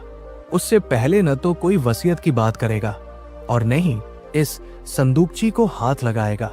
जो मेरी इस शर्त को मानेगा वही मेरा वारिस बनेगा और जो जल्दबाजी करेगा उसे फूटी कौड़ी भी नहीं मिलेगी। परिवार वाले सन्न रह गए। एक महीने का इंतजार। लेकिन भरी सभा और वकील की बात सुनकर उन्हें तसल्ली भी हुई कि पिताजी जो भी करेंगे कानूनी तौर पर करेंगे। उन्हें लगा कि जीत उन्हीं की होगी। वे राजी हो गए, लेकिन वे नहीं जानते थे कि भानु प्रताप ने अपने जीवन का सबसे बड़ा नाटक रच दिया था। वे नहीं जानते थे कि उस पूर्णिमा की रात को क्या होने वाला है। भानु प्रताप ने अपनी जवानी की गलतियों को सुधारने के लिए, अपने बुढ़ापे को सुरक्षित करने के लिए एक ऐसा जाल बुना था जिसमें लालच के ये पंछी खुद ब खुद फंसते जा रहे थे। भानु प्रताप अपने कमरे में वापस आए। उन्होंने संदूकची को देखा और धीमे से बुदबुदाए, बस एक महीना और उसके बाद ये तमाशा खत्म। उसके बाद सत्य सबके सामने होगा। उन्होंने संदूकची को थपथपाया जैसे वो कोई निर्जीव वस्तु नहीं बल्कि उनका सबसे वफादार साथी हो। उस लोहे के बक्से में क्या था? ये अभी भी एक राज था, एक ऐसा राज जो कंचनपुर की नींव हिलाने वाला था। वो एक महीना भानु प्रताप के जीवन का सबसे विचित्र और शिक्षाप्रद महीना था। जिस घर में कभी उन्हें एक कप चाय के लिए तरसना पड़ता था, वहां अब दूध और बादाम की नदियां बह रही थी। ये सब उस एक बंद लोहे की संदूकची का कमाल था। भानु प्रताप ने अपनी आंखों से देखा कि कैसे रहस्य और संभावना इंसान को पूरी तरह बदल देते हैं। स्वामी आत्मानंद के शिष्य आनंद गिरी की बात अक्षरशः सत्य साबित हो रही थी। दुनिया को सत्य से कोई लेना देना नहीं होता। दुनिया केवल उस भ्रम के पीछे भागती है जो उन्हें फायदा पहुंचा सके। इन 30 दिनों में भानु प्रताप ने राजाओं जैसा जीवन जिया। सुबह उनकी आंख खुलने से पहले ही उनके सिरहाने गर्मा गर्म चाय तैयार मिलती थी। नहाने के लिए पानी का तापमान बिल्कुल सही रखा जाता था। जो बेटे पहले ऑफिस जाने की जल्दी में पिता की शक्ल देखना भी पसंद नहीं करते थे, अब वे जाने से पहले भानु प्रताप के पैर छूकर आशीर्वाद लेते थे और पूछते थे, बाबूजी, आज शाम को आपके लिए क्या लेते आए? जो बहुएं पहले ताने मारती थी, अब वे दिन भर उनकी पसंद नापसंद का ख्याल रखती थी। घर में अगर भानु प्रताप को जरा सी खांसी भी आ जाती तो तुरंत डॉक्टर को बुलाया जाता। ये वही खांसी थी जिसे पहले बुढ़े का नाटक कहा जाता था। लेकिन इस राजसी ठाट बाट के बीच भानु प्रताप का मन एक गहरे वैराग्य से भर गया था। वे जानते थे कि ये सेवा, ये आदर, ये प्रेम सब कुछ नकली है। ये भानु प्रताप के लिए नहीं बल्कि उस लोहे के बक्से के लिए है। वे अक्सर अकेले में उस संदूकची को देखते और सोचते कि काश मैंने अपनी जवानी में ये पाठ पढ़ लिया होता। काश मैंने जाना होता कि अपनी मुट्ठी हमेशा बंद रखनी चाहिए। जब मुट्ठी खुली होती है तो हाथ खाली दिखते हैं, लेकिन जब मुट्ठी बंद होती है तो लोगों को लगता है कि उसमें तकदीर की लकीरें कैद हैं। भानु प्रताप ने इस एक महीने में उन 3 बातों का मर्म गहराई से समझा जिन्हें गुप्त रखने की सलाह स्वामी जी ने दी थी। पहली बात, धन का रहस्य। अब उनके पास असल में धन नहीं था, लेकिन धन होने का नाटक था और उसी ने उन्हें सम्मान दिलाया था। दूसरी बात, घर के भेद। अब उन्होंने अपनी जुबान बंद कर ली थी। वे बहुओं की बुराई पड़ोसियों से नहीं करते थे, बेटों की शिकायत रिश्तेदारों से नहीं करते थे। इस चुप्पी ने घर की इज्जत को एक आवरण दे दिया था। बाहर वाले अब कहते थे कि भानु प्रताप का परिवार कितना संस्कारी है, देखो कैसे बुढ़ापे में पिता की सेवा कर रहे हैं, जबकि असलियत सिर्फ चार दीवारी के अंदर कैद थी। तीसरी बात, अपनी कमजोरी। भानु प्रताप ने अब अपना दुखड़ा रोना बंद कर दिया था। वे अब किसी के सामने लाचार नहीं बनते थे। उनकी आंखों में अब आंसू नहीं, बल्कि एक आत्मविश्वास रहता था, और इसी आत्मविश्वास ने लोगों को झुका दिया था। धीरे धीरे पूर्णिमा का वो दिन नजदीक आ गया, जिसका सबको बेसब्री से इंतजार था। घर में तैयारियों का शोर शुरू हो गया था। बेटों ने इस आयोजन को बहुत भव्य बनाने का फैसला किया था। उन्होंने सोचा कि जब पिताजी खजाना खोलेंगे और वसीयत करेंगे तो पूरा शहर गवाह होना चाहिए। उन्होंने शहर के सबसे बड़े हलवाई को बुलाया था। घर को फूलों और रोशनी से सजाया जा रहा था। टेंट और शामियाने लगाए जा रहे थे। बेटों के मन में लड्डू फूट रहे थे। बड़े बेटे ने अपनी पत्नी से रात में कहा, देखना, पिताजी के पास कम से कम 50-60 तोले सोना तो होगा ही। पुराने जमाने के लोग हैं, नोटों पर भरोसा नहीं करते, सोना ही रखते हैं। जैसे ही वसीयत मेरे नाम होगी, मैं सबसे पहले एक नई गाड़ी खरीदूंगा और हम सब घूमने चलेंगे। छोटी बहू ने अपने पति से कहा, सुनो, तुम पिताजी के पास ही बैठे रहना। बड़े भैया बहुत चालाक हैं, कहीं वे मौका देखकर कोई कीमती चीज अपनी जेब में न रख ले। और हाँ, पिताजी से कह देना कि मुझे वो पुराना वाला हार चाहिए जिसके बारे में वे कभी बातें किया करते थे। लालच के ये हवाई किले इतने ऊंचे बन चुके थे कि किसी को जमीन दिखाई नहीं दे रही थी। उधर पूरे कंचनपुर में इस भोज की चर्चा थी। हर कोई हैरान था कि जो भानु प्रताप कल तक दाने दाने को मोहताज था, वो आज इतना बड़ा भंडारा कैसे कर रहा है। सोहनलाल, वर्मा जी और शहर के तमाम बड़े व्यापारी इस रहस्य को जानने के लिए उतावले हो रहे थे। सबको लग रहा था कि भानु प्रताप ने कोई बहुत बड़ा खजाना खोज निकाला है। पूर्णिमा की सुबह हुई। सूरज की किरणें हवेली के आंगन में पड़ी। आज का दिन फैसले का दिन था। भानु प्रताप सुबह जल्दी उठ गए। उन्होंने स्नान किया और अपनी पुरानी संदूक से एक नई रेशमी धोती और कुर्ता निकाला जो उन्होंने सालों से नहीं पहना था। माथे पर चंदन का तिलक लगाया। आज आईने में उन्हें वो लाचार बूढ़ा नहीं, बल्कि एक तेजस्वी पुरुष दिखाई दे रहा था। उन्होंने उस लोहे की संदूकची को उठाया। वो आज भी उतनी ही भारी थी। उन्होंने उसे अपने कमरे के बीचों बीच रखी एक मेज पर रख दिया और उसे एकटक देखने लगे। उन्होंने संदूकची पर हाथ फेरा और बुदबुदाए, आज तुम्हारा काम पूरा हो जाएगा। तुमने मुझे वो सम्मान दिया जो मेरे अपने खून ने नहीं दिया।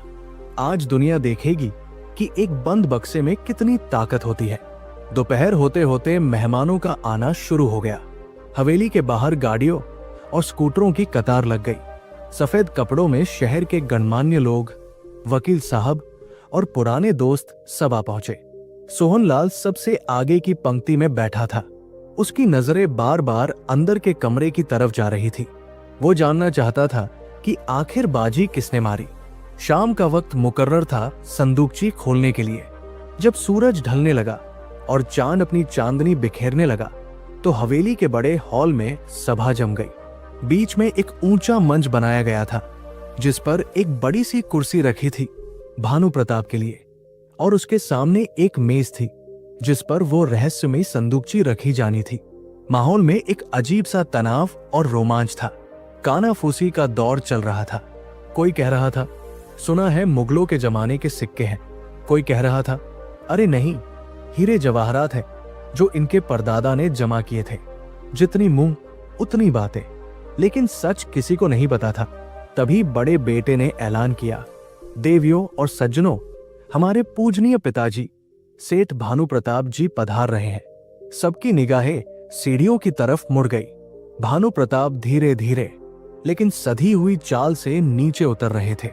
उनके एक हाथ में लाठी थी और दूसरे हाथ से उन्होंने अपने पोते का हाथ थाम रखा था। उनके पीछे दो नौकर उस भारी लोहे की संदूकची को बड़ी सावधानी से उठाकर ला रहे थे।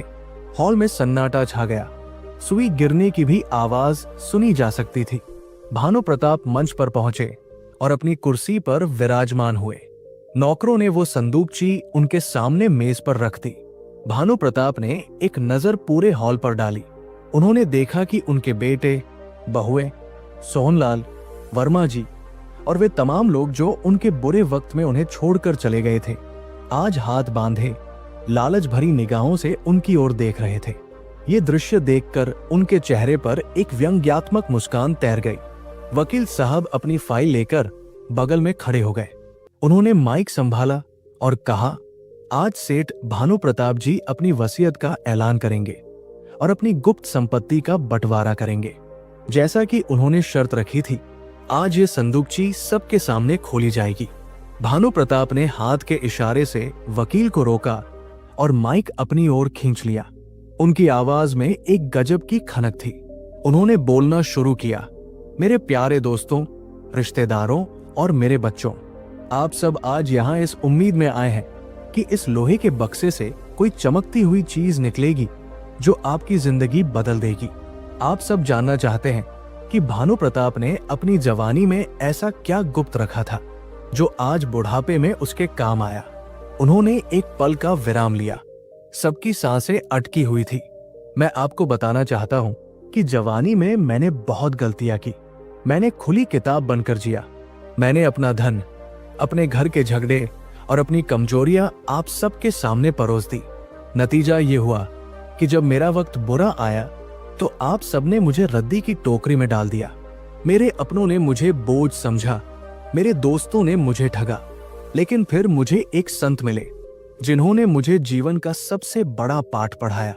उन्होंने मुझे बताया कि बुढ़ापे में अगर लाचार नहीं रहना चाहते तो अपनी मुट्ठी बंद रखना सीखो। भानु प्रताप ने अपने बेटों की ओर देखा। वे बेचैन हो रहे थे। उन्हें पिताजी का भाषण नहीं, संदूकची का माल चाहिए था। भानु प्रताप ने आगे कहा, बीते एक महीने में आप सबने मेरी जो सेवा की वो अद्भुत थी। मुझे पता है कि वो सेवा इस संदूकची के लिए थी, लेकिन फिर भी उस सेवा ने मुझे एक महीने के लिए ही सही एक राजा जैसा एहसास दिलाया। ये संदूकची मेरी रक्षक बनी। इसने मुझे वो कवच दिया जिससे मैं आप सबके लालच और अपमान से बच सका।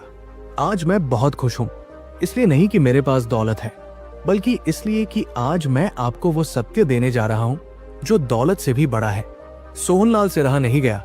वो अपनी सीट से थोड़ा उठा और बोला, भानु प्रताप भाई, पहेलियां बहुत हो गई, अब तो बता दो इसमें है क्या। हमारा सस्पेंस अब और बर्दाश्त नहीं हो रहा। पूरे हॉल में हंसी की एक हल्की लहर दौड़ गई, लेकिन तनाव कम नहीं हुआ। भानु प्रताप ने अपनी जेब से एक पुरानी जंग लगी चाबी निकाली। चाबी को हवा में लहराते हुए उन्होंने कहा, ये चाबी सिर्फ इस ताले की नहीं है, ये चाबी आपकी आंखों पर पड़ी पट्टी खोलने के लिए भी है। इस संदूकची में मेरी जिंदगी की सबसे कीमती कमाई रखी है, वो कमाई जो मैंने अपनी जवानी में गंवा दी थी, लेकिन बुढ़ापे में वापस पाली। बेटों की धड़कनें तेज हो गई। बड़ा बेटा मन ही मन गणना कर रहा था कि अगर सोना निकला तो कैसे छिपाएगा और अगर नकदी निकली तो कैसे बैंक में जमा करेगा।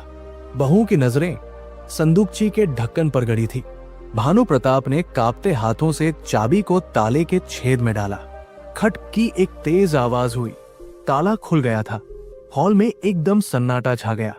लोग अपनी कुर्सियों के किनारे पर आ गए। हर कोई गर्दन ऊंची करके देखने की कोशिश कर रहा था। भानु प्रताप ने ताला निकालकर मेज पर रखा। फिर उन्होंने संदूकची का भारी ढक्कन दोनों हाथों से पकड़ा। उन्होंने एक बार फिर अपने परिवार की ओर देखा। उन चेहरों पर भूख थी, प्यास थी, लालच था, लेकिन प्रेम कहीं नहीं था। भानु प्रताप ने एक गहरी सांस ली और ढक्कन को धीरे धीरे ऊपर उठाना शुरू किया। लोहे के कब्जों ने चरचराहट की आवाज की, जैसे वे भी किसी पुराने राज को बाहर आने से रोक रहे हों। ढक्कन पूरा खुल गया। भानु प्रताप ने अपना हाथ अंदर डाला। लोगों की आंखें फटी की फटी रह गई। सबको उम्मीद थी कि सोने की चमक बाहर आएगी या हीरों की रोशनी दिखेगी, लेकिन संदूकची के अंदर से कोई रोशनी नहीं आई। भानु प्रताप ने अंदर से कुछ निकाला और उसे सबके सामने ऊपर हवा में उठा दिया। वो कोई सोने का हार नहीं था, वो कोई नोटों की गड्डी नहीं थी, वो कुछ और ही था, कुछ ऐसा जिसने वहां मौजूद हर शख्स के होश उड़ा दिए। बेटों के चेहरों का रंग ऐसे उड़ गया जैसे किसी ने उनके गाल पर तमाचा मारा हो। सोहनलाल मुंह खोले देखता रह गया।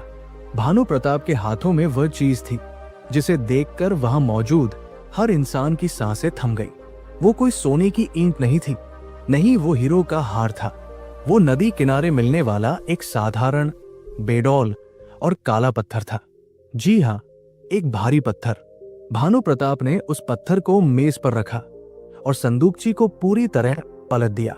धड़ धड़ की आवाज के साथ दर्जनों भारी पत्थर मेज पर गिर पड़े। उस लोहे की संदूकची में पत्थरों के सिवाय और कुछ भी नहीं था। हॉल में एक पल के लिए इतना गहरा सन्नाटा छा गया जैसे किसी की मौत हो गई हो। फिर अचानक शोर मच गया। बड़े बेटे के मुंह से चीख निकल गई। उसने चिल्लाकर कहा कि ये क्या भद्दा मजाक है। पिताजी, आप हमारे साथ धोखा कर रहे थे। सोहनलाल तो अपनी कुर्सी से उठकर हक्का बक्का खड़ा था। उसकी आंखों में वो लालच अब शर्मिंदगी और गुस्से में बदल रहा था। बहुएं, जो अभी कुछ पल पहले तक भानु प्रताप की आरती उतारने को तैयार थी, अब घृणा से मुंह बिचका रही थी। भानु प्रताप अपनी कुर्सी पर शांत बैठे रहे। उनके चेहरे पर एक विजेता की मुस्कान थी। उन्होंने माइक को अपने पास खींचा और भारी आवाज में बोले, शांत हो जाइए, शोर मत मचाइए। ये धोखा नहीं है, ये एक आईना है जो मैं आज आप सबको दिखाना चाहता था। पूरा परिवार गुस्से में था, लेकिन भानु प्रताप की आवाज में आज ऐसी कड़क थी कि सब चुप हो गए। भानु प्रताप ने एक पत्थर उठाया और उसे दिखाते हुए कहा, पिछले 1 महीने से तुम सब इस पत्थर की पूजा कर रहे थे। तुम सब मेरे पैर नहीं दबा रहे थे। तुम इस पत्थर का वजन तौल रहे थे। तुम मुझे दूध और बादाम नहीं खिला रहे थे। तुम इस पत्थर को भोग लगा रहे थे। मुझे आज बहुत तरस आ रहा है तुम सब पर। एक पिता जब जिंदा था, हाड़ मांस का बना था, तब तुम्हें वो बोझ लगता था। लेकिन जब उसी पिता ने एक लोहे के बक्से में कुछ पत्थर भर दिए और उस पर ताला लगा दिया, तो वो तुम्हें भगवान लगने लगा। उन्होंने बेटे की आंखों में आंखें डालकर कहा, बेटा, तुम वसीयत मांग रहे थे ना, यही मेरी वसीयत है। ये पत्थर गवाह है कि इस दुनिया में इंसान की कीमत नहीं होती, कीमत उसकी जेब की होती है। जब तक तुम्हें लग रहा था कि इस बक्से में खजाना है, मैं तुम्हारे लिए पूजनीय था। जैसे ही पता चला कि इसमें पत्थर है, तुम्हारी नजरों में मेरा सम्मान भी पत्थर हो गया। भानु प्रताप खड़े हो गए। उन्होंने सोहनलाल की ओर देखा और कहा, सोहनलाल, तुम जानना चाहते थे ना कि वो कौन सा राज है जो मैंने अपनी जवानी में नहीं जाना और अब जान गया हूं। वो राज ये है कि दुनिया को कभी अपनी खाली जेब मत दिखाओ। अगर मैंने ये संदूकची खुली रखी होती तो क्या तुम मुझे इज्जत देते? नहीं, मैंने इसे बंद रखा, इसमें रहस्य भरा, और उसी रहस्य ने मुझे मेरी खोई हुई इज्जत वापस दिलाई। उन्होंने वहां मौजूद सभी लोगों को संबोधित करते हुए अपनी अंतिम बात कही, जो इस पूरी कथा का सार थी। दोस्तों, आज मैं आपको जीवन का वो कड़वा सच बताकर जा रहा हूं, जिसे अगर आप जवानी में समझ लें तो बुढ़ापा कभी लाचार नहीं होगा। मैंने 3 गलतियां की थी। पहली, मैंने अपनी दौलत का प्रदर्शन किया। याद रखना, जब तुम्हारे पास धन हो तो उसे गुप्त रखो ताकि नजर न लगे, और जब धन न हो तब तो उसे और भी गुप्त रखो ताकि दुनिया तुम्हें कमजोर समझकर कुचल न दे। अपनी गरीबी का रोना कभी मत रोना, वरना लोग तुम्हें टिश्यू पेपर की तरह इस्तेमाल करके फेंक देंगे। दूसरी गलती, मैंने अपने घर के झगड़े जग जाहिर किए। जिस घर की बातें बाहर जाती है, उस घर की इज्जत चौराहे पर नीलाम हो जाती है। अपने परिवार के भेद, अपनी पत्नी और बच्चों की कमियां कभी दोस्तों को मत बताओ। वे मजे लेंगे और फिर उसी जानकारी से तुम्हें तोड़ेंगे। और तीसरी सबसे बड़ी गलती, मैंने अपनी कमजोरी और अपना अपमान सबको बताया। कभी भी, किसी भी हाल में अपनी बेबसी का तमाशा मत बनने देना। अगर तुम खुद को बेचारा दिखाओगे तो दुनिया तुम्हें बेचारा ही बना देगी। भानु प्रताप ने एक लिफाफा जेब से निकाला और मेज पर रख दिया। उन्होंने कहा, इस लिफाफे में इस हवेली के कागज हैं। मैं ये हवेली तुम लोगों के नाम करता हूं। वैसे भी ये हवेली अब ईंट पत्थर के मकान से ज्यादा कुछ नहीं बची है, क्योंकि इसमें से रिश्ते कब के मर चुके हैं। मैं जा रहा हूं। बड़े बेटे ने हड़बड़ाकर पूछा, आप कहां जा रहे हैं पिताजी? और ये सब नाटक क्यों किया? भानु प्रताप ने अपनी लाठी उठाई और दरवाजे की तरफ मुड़ गए। उन्होंने मुड़कर कहा, यह नाटक नहीं था, ये मेरी जिंदगी का आखिरी पाठ था। मैं अब वानप्रस्थ के लिए जा रहा हूं। हरिद्वार के किसी आश्रम में रहूंगा। वहां मुझे कम से कम इस बात का सुकून तो रहेगा कि वहां लोग पत्थर को भगवान मानकर पूजते हैं, लेकिन यहां इंसान को पत्थर समझकर ठोकर मारते हैं। मेरे पास अब कुछ नहीं है, लेकिन मेरे पास आत्मसम्मान है जो मैंने इस 1 महीने में वापस कमाया है। इतना कहकर भानु प्रताप हॉल से बाहर निकल गए। पीछे सन्नाटा था। मेज पर पड़े वे काले पत्थर अब उन बेटों और बहुओं को घूर रहे थे। वे पत्थर अब उन्हें जीवन भर याद दिलाने वाले थे कि उनका लालच उनके पिता के प्रेम से ज्यादा भारी था। सोहनलाल और बाकी मेहमान सिर झुकाए खड़े थे। भानु प्रताप खाली हाथ आए थे, लेकिन आज वे सबसे अमीर होकर जा रहे थे, क्योंकि उन्होंने मोह का त्याग कर दिया था। भानु प्रताप हवेली के गेट से बाहर निकले। ठंडी हवा चल रही थी। उन्होंने एक बार भी पीछे मुड़कर नहीं देखा। उनकी चाल में अब लड़खड़ाहट नहीं थी, बल्कि एक अजीब सी मुक्ति थी। उन्होंने समझ लिया था कि जीवन का असली खजाना संदूकची में नहीं, बल्कि मन की शांति और संतोष में है। उन्होंने जवानी में अपनी जुबान खोलकर सब गवाया था, लेकिन बुढ़ापे में अपनी मुट्ठी बंद करके उन्होंने अपना स्वाभिमान बचा लिया। ये कहानी यही खत्म नहीं होती, बल्कि ये आपके जीवन में शुरू होती है। भानु प्रताप तो चले गए, लेकिन वो लोहे की संदूकची और वे पत्थर आज भी सवाल पूछ रहे हैं। क्या आप भी वही गलती कर रहे हैं? क्या आप भी खुली किताब बनकर जी रहे हैं? याद रखिएगा, ये दुनिया रहस्य को सलाम करती है, उपलब्धता को नहीं। अपनी 3 बातें, धन, घर के भेद और अपनी कमजोरी